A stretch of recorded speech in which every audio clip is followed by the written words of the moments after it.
Hello! So today I'm going to show you an adaptation that you can do easily for any of your kiddos. It's called page fluffers or page extenders, and you can put it in any type of book. I'm specifically thinking about one student from my fieldwork who has cerebral palsy. He's in 3rd grade and he loves comic books. Like, he talks about Superman and Thor all the time.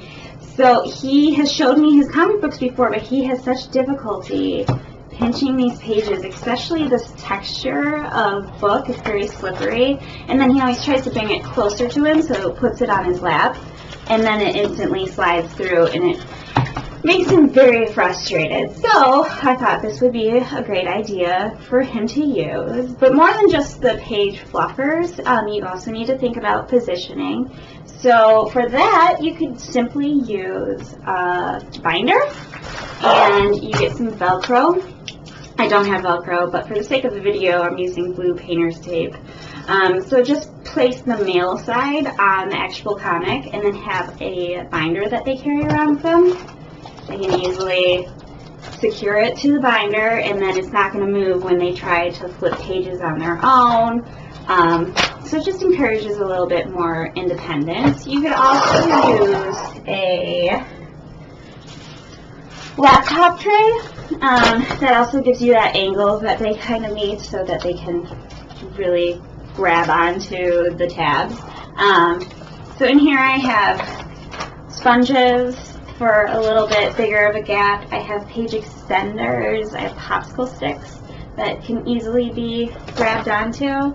And then to encourage the pinching motion, I have some Post-its that are easier to grab that are tabbed out for them. So it's easier than trying to do this.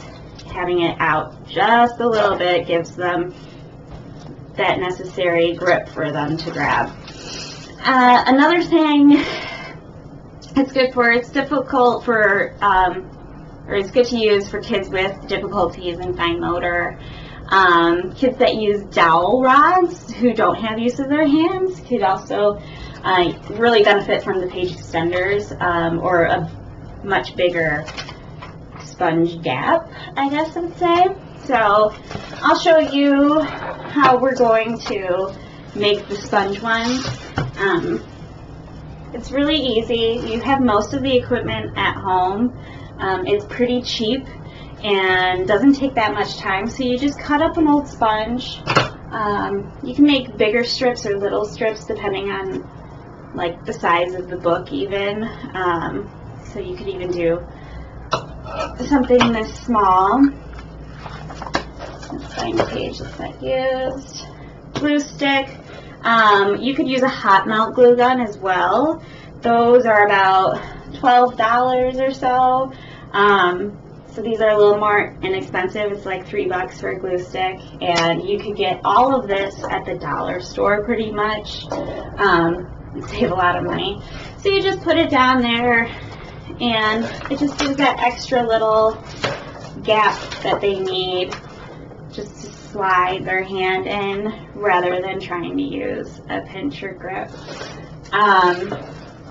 So this supports leisure activities, social participation. I know him and his friends like to look at these things together during recess because he's not the kid running around on the playground. He has to do more sedentary activities, so this is what he enjoys. I was also thinking to not be so obvious that it is an adaptation. Like, he might not want sponges all over his comic books, which I think he'd probably be really upset if I tried to do this with him.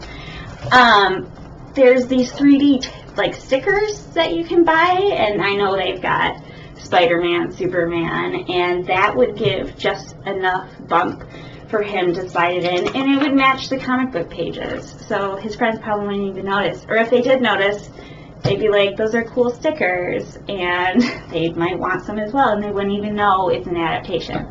So I'm trying to think, most of this is pretty expensive. To do it on every single page would take quite a while on all of his comic books, so that could kind of be an activity that he did on his own. If he wanted to peel off stickers, it's really good practice for the pincher motion. He could put his own stickers on his pages, kind of as a therapy technique. Other than that, a lot of these ideas came from Schoonover and Norton. They have ideas for adapting books for all sorts of different disabilities. And then I found another great site that has adaptable books for students with disabilities, and it gives you an A through Z list of ideas that you can do: positioning, tapes, little grips that they offer, a lot of really cool ideas. So this is my idea for one of my students, and it's pretty easy to do, so good luck!